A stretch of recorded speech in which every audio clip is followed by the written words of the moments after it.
y con los cálculos que realizamos.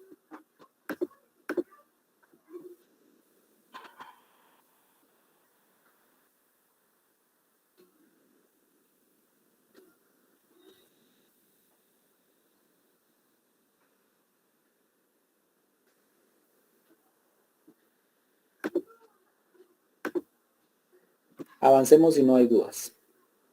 Y aquí pues nos explican por qué utilizamos el factor de corrección finita, que es esta expresión, que como pueden ver aparece en las fórmulas de cuando tengo una población finita. Esto de acá, este es el factor de corrección. ¿A qué nos referimos con él? Es la expresión raíz cuadrada de n mayúscula menos n minúscula dividido n mayúscula menos 1. Supone que la población es finita de tamaño n. Se denomina corrección para poblaciones finitas. Por ejemplo, si n es infinito o tan grande con relación a tal que pueda considerarse infinita. Entonces, n menos n se aproxima a 1 y por lo mismo el factor también se aproxima a 1. De ahí que la fórmula del error estándar de las medias se reduzca a. Podemos, si es una población infinita, pues podríamos utilizar solo esta fórmula. Pero dice, y siempre que se trate de muestreo con reemplazo, por ejemplo, si n es infinito, y nos dan esta misma fórmula. Si supongamos que n fuera infinito, esta fórmula de corrección finita nos va a ayudar para poder corregir ese valor infinito. Pero veámoslo mejor con un ejemplo. Aquí en esta fórmula, este símbolo que ustedes ven acá significa que n es muy grande. Es un dato muy grande y por eso necesito realizar este factor de corrección finita. Por ejemplo, vean acá. Tenemos un ejemplo. Una población de 1 millón de amas de casa, de una población de 1 millón de amas de casa, se entrevistan n igual a 1000. Tenemos una población que es bastante grande y la muestra es bastante pequeña. Aplicando esta fórmula, entonces, ¿para qué sirve ese factor de corrección finito? Prácticamente sirve para decir n va a ser igual a 1 millón menos 1. Si aplicamos esta fórmula, 1 millón menos 1 es igual a 999,000. 1 millón menos 1000, perdón, sería 999,000. Dividido 1 millón menos 1, eso ya me daría como resultado 999,999. Si nosotros hacemos esta división, hagámoslo en la calculadora, 999,000 dividido 999,999, eso me da un valor de 0.9999. Si lo multiplico por 100, se aproxima al 100%. O se aproxima, mejor dicho, a 1. Aquí no es porcentaje, sino que simplemente el resultado normalmente da 0.999, que se aproxima a 1. Por eso es que este factor nos sirve con poblaciones que son demasiado grandes. Nos sirve para corregir esa parte que en algún momento entre la población y n puede ser infinito. Para eso sirve este factor de corrección finita.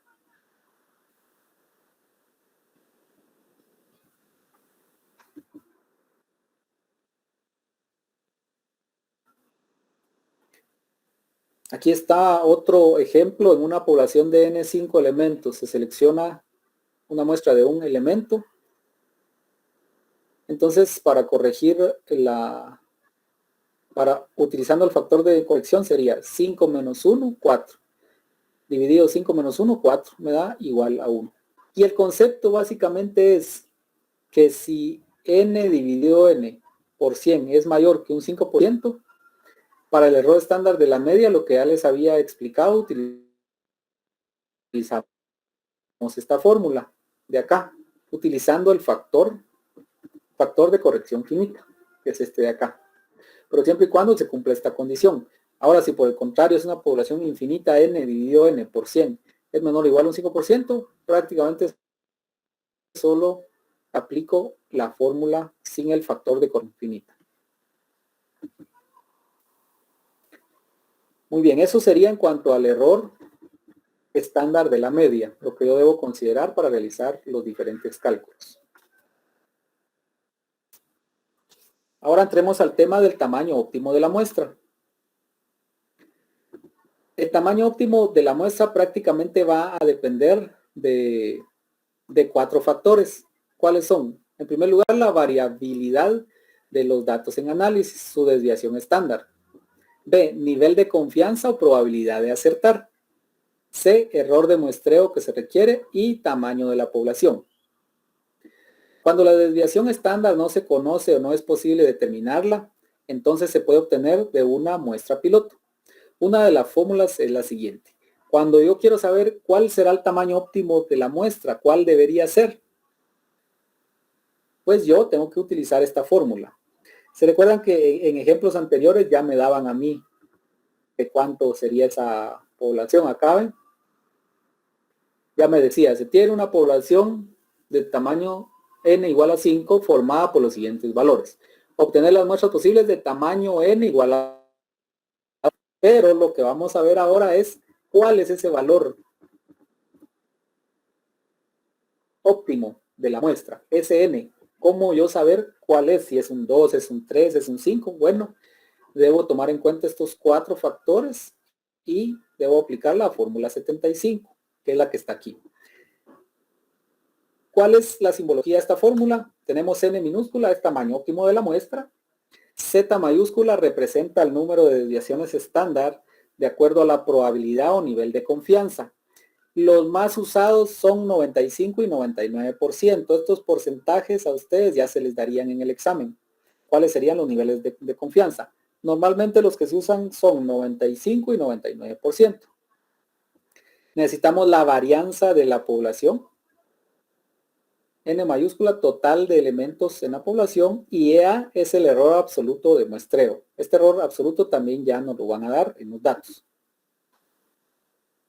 Aquí nos hacen el recordatorio de los niveles de confianza más usados son 95 y 99%. Recordemos siempre que para los niveles de confianza, y como estamos hablando de la distribución muestral de la media, y ya les expliqué que tiende a tener un comportamiento simétrico, o sea, como una distribución normal. Entonces, por ejemplo, si nos dijeran, el nivel de confianza es de un 95%, yo sé que ese 95% va a ser un 95% central. Del lado derecho voy a tener el 50% y del lado izquierdo el otro 50%. Si dividen 95 entre 2, 95 dividido 2 nos da el 47.5%, o sea, esto que está aquí, miren, 0.475 y 0.475.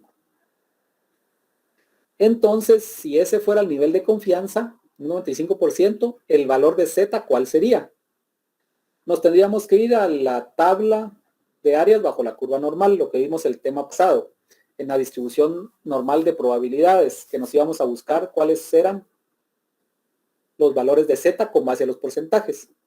Si ustedes van a ver a esa tabla, para un porcentaje de 0.475, el valor de Z va a ser igual a 1.96.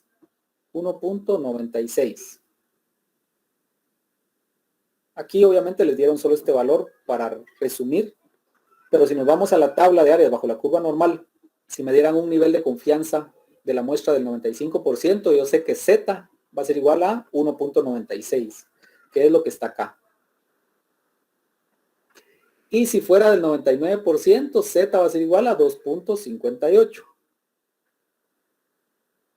Respectivamente. Sin embargo, pueden usarse otros. La manera de obtenerlos es la siguiente.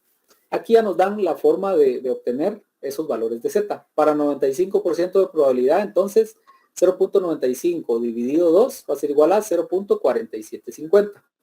Este valor de probabilidad se busca en la tabla de área bajo la curva normal para encontrar el valor de Z que le corresponde. En este caso, dada la probabilidad de encontrar el valor de Z. Z va a ser igual a 1.96. Veamos un ejemplo del tamaño óptimo de la muestra. Se desea seleccionar una muestra de una población de 30 casos. Según una investigación total realizada en una variable clave, la desviación estándar es de 4. Se desea estimar con una probabilidad de acertar del 95% y un error absoluto de muestreo de 2.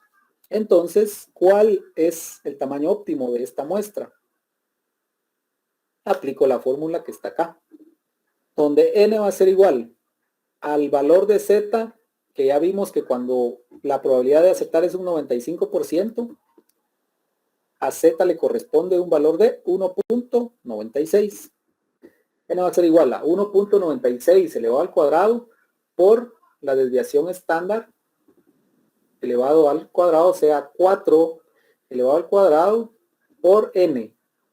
El número de elementos de la población son 30, por eso tienen aquí 30.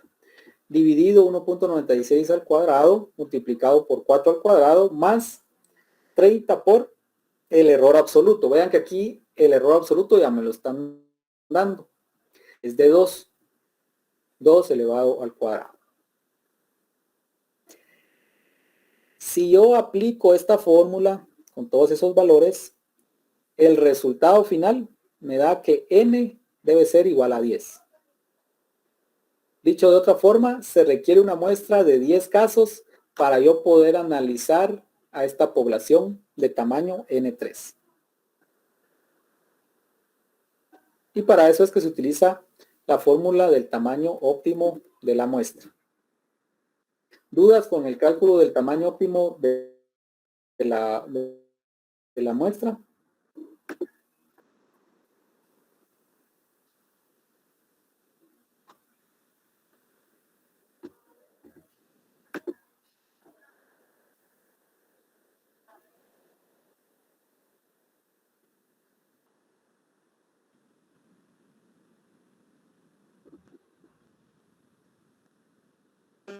Si no nos dieran la desviación estándar de la población, sí se tendría que sacarle.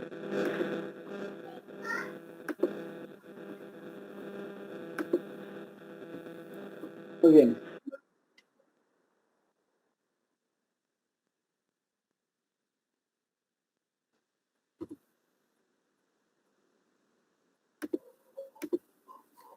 Si no se las dieran, pues tendrían que, si no se las dieran, tendríamos que sacar primero eso, la desviación estándar de la población, pero normalmente van a dárselas. O si habría que sacar la desviación estándar de la población, tendrían que darnos todos los elementos para poderla calcular. Pero normalmente se les da ya ese dato. Gracias, Nick. Vamos ahora al tema de la estimación de parámetros. Después de seleccionar una muestra es necesario estimar los parámetros poblacionales. Y estos pueden ser la media, el total de la variable, la varianza, etc. Podemos hacer una estimación de esos parámetros de una forma puntual, en donde yo ya sé que la media aritmética de la distribución muestral, o sea, de la muestra, va a ser igual a la media aritmética de la población. Y también podemos optar por estimación de intervalos de confianza. ¿A qué nos referimos con esos intervalos de confianza? La media se estima dentro de un intervalo de acuerdo a una probabilidad de confianza que se acerca, que puede ser de 95 y un 99% por lo general. Se utiliza la siguiente fórmula. La media aritmética de la población va a ser igual a la media de la muestra más menos z, multiplicado por el error estándar de la distribución muestral de la media. Esta fórmula, esto varía, se usa SX cuando conozcamos el error estándar de la distribución muestral de la media.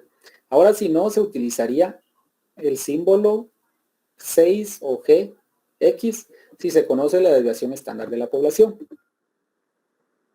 También tenemos el error absoluto y relativo del muestreo. Las fórmulas para determinar el error absoluto o el error relativo es EA va a ser igual más menos Z multiplicado por SX. Y el error relativo es R va a ser igual a Z multiplicado por SX dividido X. Vamos a ver una aplicación, bueno. Esta parte de acá, la estimación de los parámetros solo sirve para determinar con base a niveles de confianza la media aritmética, sobre todo en una muestra. Pero vamos a irnos a la aplicación práctica del muestreo aleatorio simple. A partir de este momento, entonces, ya vamos a entrar a la práctica de todo lo que ya vimos. Vamos a ver de qué forma yo puedo hacer una selección de una muestra. Veamos este ejemplo número 1. El contador de un supermercado decidió tomar una muestra aleatoria de un grupo de facturas numeradas de la 1 a la 200. ¿Sí? Esta sería nuestra población, de la 1 a la 200. ¿Y qué es lo que se nos pide? Inciso A, determinar el tamaño óptimo de la muestra con un nivel de confianza del 99% y un error de muestreo de 9 miles. Si se sabe que la desviación estándar de la población es de 8. Muy bien, entonces en primer lugar vamos a determinar el tamaño óptimo de la muestra. ¿Y qué fórmula utilizo? La que ya vimos anteriormente. Solo voy a sustituir cada uno de los valores. Ya conozco la desviación estándar de la población, es 8. N, 200, o sea, es el total de elementos de la población, porque son facturas de la 1 a la 200. El error absoluto del muestreo es 9. La Z es 2.57. ¿Por qué Z es 2.57? Porque si nos vamos a acá, tenemos que el nivel de confianza es de un 99%. Z es igual a 0.99 dividido 2. Esto va a ser igual a 0.495. Este porcentaje, 0.495, si yo lo busco, que fue la tabla que vimos en el tema de distribución muestral de probabilidades, de la distribución de probabilidades, perdón. Si buscamos este porcentaje en la tabla, el valor que más se le acerca es este, miren, 0.4999. Ustedes pueden comprobarlo ahí en su tabla, en la que ustedes tienen ya. Y para este valor, que es el que más se le acerca a este, Z tiene un valor está en la fila 2.5, columna 7. Entonces Z 257. ¿Y qué significa este 2.57? Es el número de desviaciones estándar de acuerdo a la probabilidad o confianza de un nivel de confianza del 99%. Ya con esos valores prácticamente solo sustituyo la fórmula de acá, sustituyo los valores y automáticamente hago toda la operatoria. No me voy a detener mucho en eso porque eso es solo operatoria y de ir haciendo los cálculos. Vean que el tamaño óptimo de la muestra me queda con un valor de 5. Hagamos esta última operación. 84.542.72 dividido 16.622.71 me da, vamos a ver, 84.542.72 dividido 16.622.71 me da como resultado 5.0859. Este tamaño óptimo de la muestra siempre lo voy a aproximar a número entero, ¿sí? En este caso, como el resultado en la calculadora me quedó de 5.085, yo lo aproximo al número entero 5. Si en la calculadora les hubiera quedado 5.85, lo aproximamos a 6. Pero en este caso se quedaría en 5. Luego que ya tengo ese tamaño óptimo de la muestra, entonces ahora sí ya entro a seleccionarlo de una forma aleatoria. ¿Y cómo lo hago? Bueno, me dicen, tienen que darme un criterio siempre de selección. En este caso me dicen Seleccionar las facturas utilizando la tabla de números aleatorios, iniciando en la hoja 1, fila 6, columna 10, con los siguientes convencionalismos o con las siguientes condiciones, si lo queremos ver así. Columna hacia abajo. Al finalizar, sigan la columna de la derecha hasta completar la muestra. Tome los últimos dígitos. En este punto de tome los últimos dígitos, les dan este ejemplo. Si la población es de 1000, tomo los últimos 4 dígitos. ¿Por qué? Porque la población tiene 4 dígitos. Si la población es de 200, se toman los últimos 3 dígitos. ¿Por qué? Porque mi población tiene 3 dígitos. Y aquí hace una nota. Los dígitos a tomar dependen del número de dígitos de la población. En el caso que estamos viendo, nuestra población, ¿cuántos dígitos tiene? N es igual a 200, tiene 3 dígitos. Entonces yo para aplicar esto, tome los últimos dígitos. Yo sé que solo voy a tomar los últimos 3, porque mi población tiene 3 dígitos. Muy bien. ¿Dónde está esta tabla de números aleatorios del inciso B? Si se van a su prontuario de fórmulas del licenciado José Luis Reyes, en el prontuario que yo tengo, por ejemplo, esas tablas de números aleatorios inicia de la página 34 a la página 38. Yo espero que todos ustedes ya tengan ese prontuario de fórmulas de la página 34 a los aleatorios del libro de Lic Reyes Donis. ¿Quién todavía no tiene esa tabla de números aleatorios? ¿O todos tienen ya esa tabla de números aleatorios?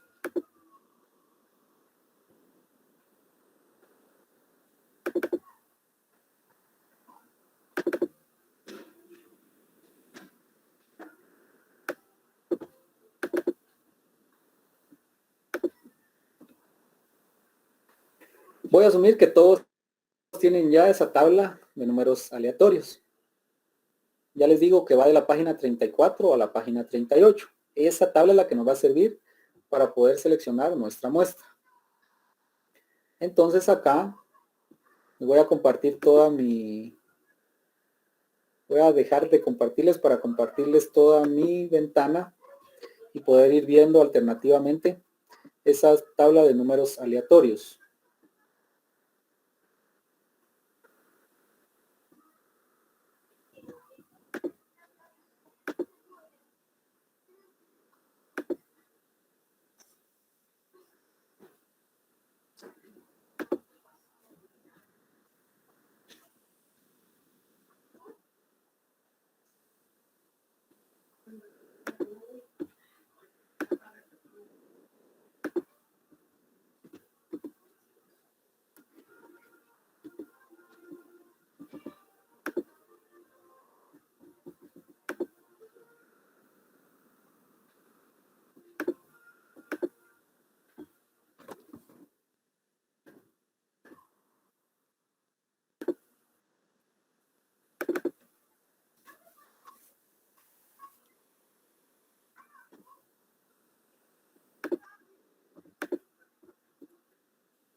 Ahí en la pantalla ya pueden observar ustedes la tabla de números aleatorios. Esa es a la que me refiero. Está en el libro de Lic Reyes Donis. Aquí está. Si se dan cuenta, tiene filas y tiene columnas. La voy a minimizar acá. Y la voy a colocar junto con la presentación también. Voy a minimizar esto. Les voy a presentar dos pantallas a partir de este momento. Voy a dividir mi pantalla. Muy bien, vean pues. Aquí entonces ya sé que mi tamaño de la muestra debe ser de 5 facturas las que yo debo seleccionar. Y ya el inciso B ya me dice seleccionar las facturas utilizando la tabla de números aleatorios, es la que está aquí del lado derecho. Iniciando en la hoja 1, fila 6. Aquí tengo la hoja 1, fila 6. Aquí está la fila 6, miren. Aquí donde tengo el puntero, ahí estoy moviendo. Esa es la fila 6. Columna 10 dice, entonces me voy hacia la derecha, a la columna 10. Y me dice con los siguientes convencionalismos. Columna hacia abajo. Es decir, que a partir de este punto, yo me voy a ir seleccionando la muestra hacia abajo. Eso es a lo que se refiere columna hacia abajo. Al finalizar, sigan la columna de la derecha hasta completar la muestra. Por ejemplo, si yo parto de acá del 10 y sigo hacia abajo y no he completado mi muestra, si yo llego hasta abajo de la columna 10 y aún no he completado mi muestra, lo que tengo que hacer es pasarme a la 11 y sigo buscando mi muestra. Eso es a lo que se refiere al finalizar, sigan la columna de la derecha. Y por último, tome los últimos dígitos.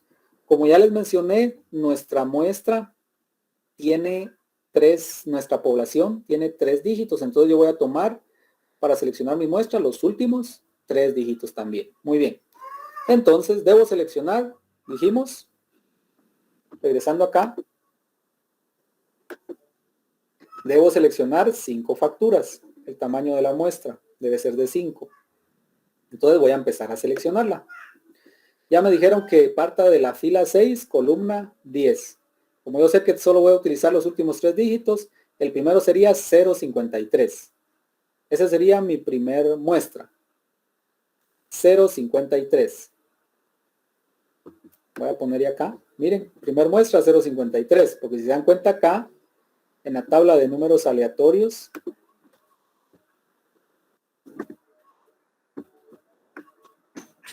aquí estoy en la fila 6, columna 10. El primero es 0.53. Y la posición 0.53 sí la puedo muestrear. Luego sigue 840. Si se dan cuenta, este número 840 se pasa de 200. No lo puedo utilizar como muestra. Luego sigue el 0.45. Ese sí lo utilizo. Vean, aquí está. 0.45. Recuerdan que en las indicaciones dice columna hacia abajo. Por eso voy hacia abajo. Luego sigue el 5.66. Ese no lo selecciono porque es muy grande. Luego sigue el 9.83. Tampoco lo puedo seleccionar. Es más grande. 595 tampoco, 847 tampoco, 272 no, 358 no, 977 no, 900 no, 255 no, luego 030 sí, es el que está acá, 030. Voy a seguir bajando esta.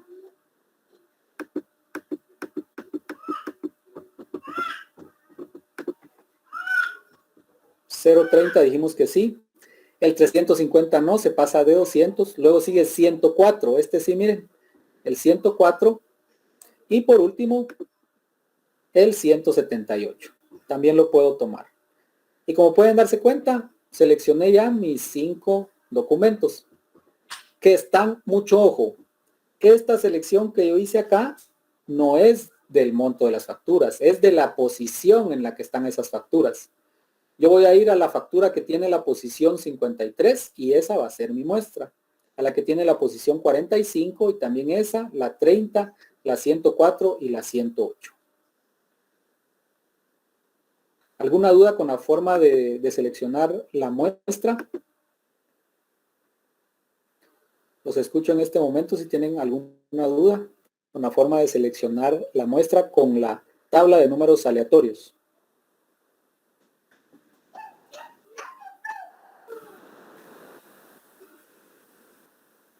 Lick, el ejercicio siempre nos va a decir en qué hoja, fila y columna, ¿verdad? Sí, normalmente tienen que darles todos esos convencionalismos. Se le llama. Sí tienen que dárselos hoy.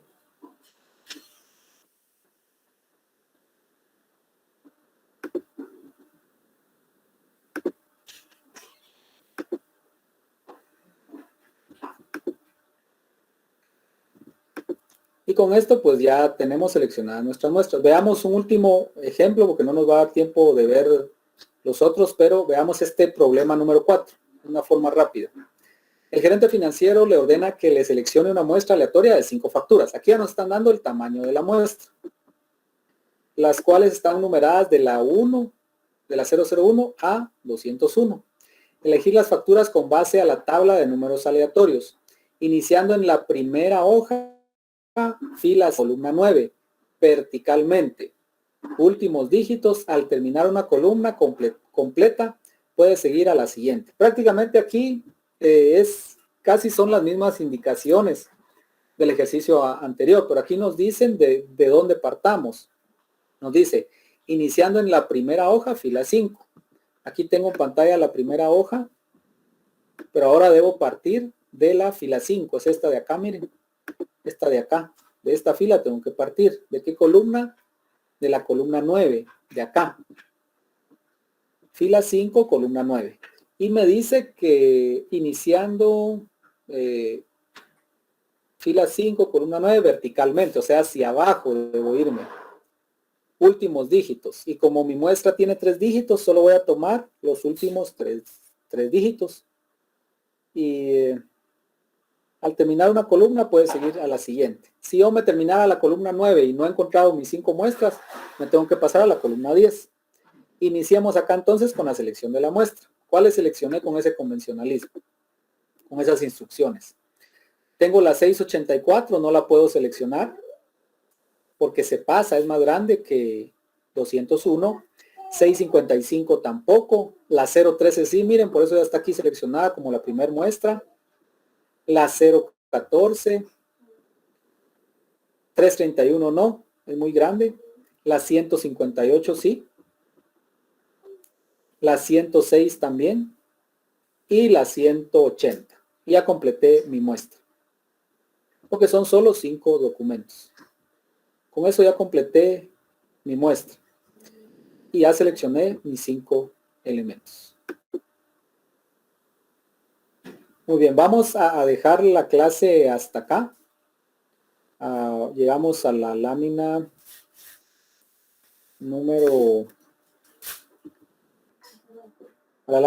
28. En la clase virtual que yo ya les subí a ustedes a la plataforma Moodle, ahí explico a detalle lo que les indiqué el día de hoy y les explico el resto de los ejercicios. Si ustedes tienen alguna duda, algún comentario respecto a esa explicación, me pueden escribir en la plataforma Moodle o pueden escribirme por medio de WhatsApp. Esta sería la última clase prácticamente del curso de estadística y nos miraríamos dentro de 15 días para poder realizar el examen final. No sé si tienen alguna duda respecto al examen final, respecto al curso. Me los escucho en este momento antes de que demos por finalizado esta sesión virtual.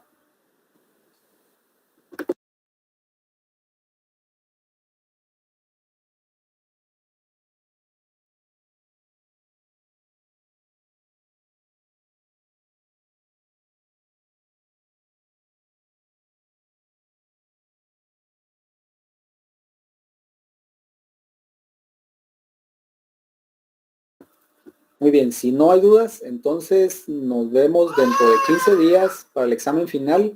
Les comento que el examen final va a ser la misma mecánica del segundo examen parcial. Va a ser un cuestionario con preguntas secuenciales. Ustedes tienen que ir respondiendo en orden cada una y van a tener un límite de tiempo.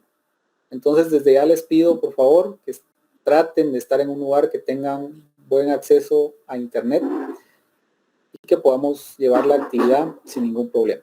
Si ya no tienen ninguna duda, ningún comentario, dejamos hasta aquí la clase por el día de hoy.